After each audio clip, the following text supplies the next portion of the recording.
Hi，歡迎收聽反斗我媽咪啊！今日咧就想同大家講續集嘅，就係同稅局追稅嘅續集。如果你未聽 Part One 嘅話咧，我就強烈建議你聽咗 Part One 先，因為我喺呢一度咧就唔重複嗰啲資訊啦。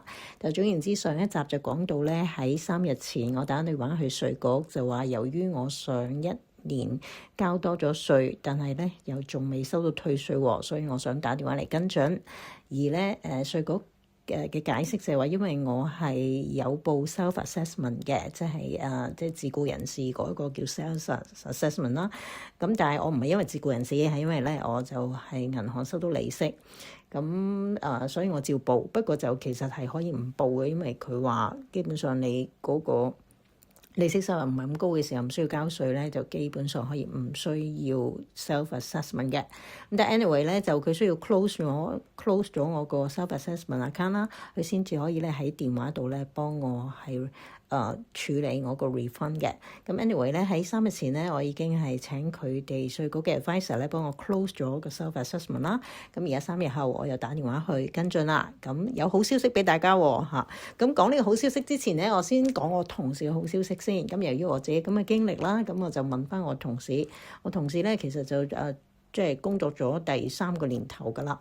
佢之前嗰2年咧，稅局咧都會大約喺暑假嘅時候自動係聯絡翻佢退翻稅俾佢嘅喎。但係今年咧就係暑假收唔到啦，直至到而家12月都係收唔到稅局嘅通知，而咧喺 Apps 度亦都冇任何嘅話會退款嘅message 俾佢。咁所以咧佢聽完我講之後，尋日就打電話去啦。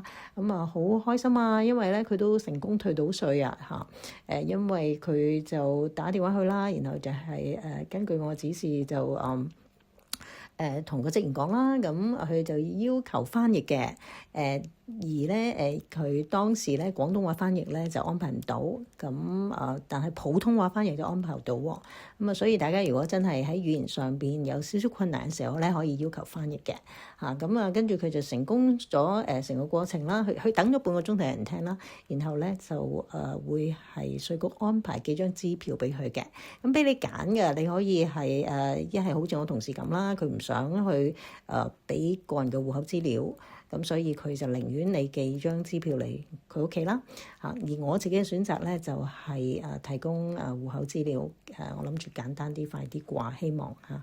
好咁講講今日打電話去嘅過程啦。呢度想補充多少少資料，所以如果有啲有啲網友佢係即係想了解多啲嗰個打電話去嘅時候個 procedure， 我想喺呢一度都俾多少少資料嚟嘅嚇。咁今日打去大約就等咗係半個鐘多少少啦嚇。其實咧打去個 hotline 咧已經即刻咧有個 message 話俾你聽咧，今日嘅等候時間係大約20分鐘嘅嚇。然後咧佢就問你會唔會想填一個問卷去表達佢哋嗰個服務係如何啊？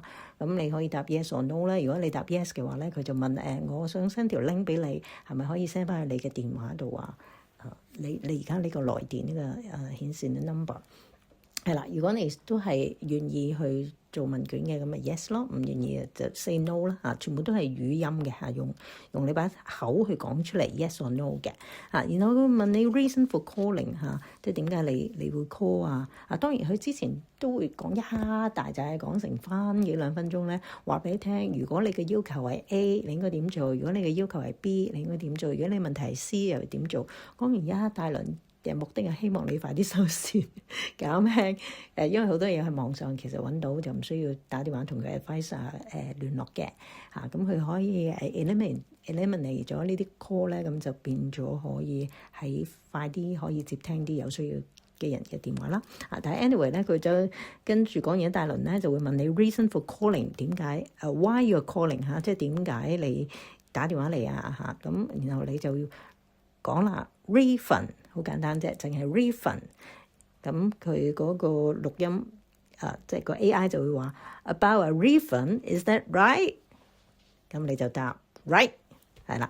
然後佢又會問你有冇收到 email 或者通知咧？係P800 P88嗰個嗰個報稅單嚇，咁我話 no 啦，然後佢又問你有冇 submit 到 self-assessment tax return， 我又話 no 啦，即係有冇你有冇曾經即係經 self-assessment 去報稅嚇，我話 no。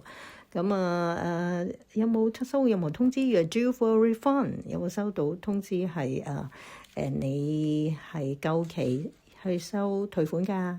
咁我話 no 啦，然後又問 Have you already made a claim？ 你有冇係已經申請咗索償啊？我又答 no 啦，好，咁答完一大紮 no 之後咧，佢就問你嘅 NI number 啦，咁你就要用語音去讀出你嘅 NI number 啦，然後佢會係重複你嘅 NI number， 然後就問OK，now you're calling about your own tax。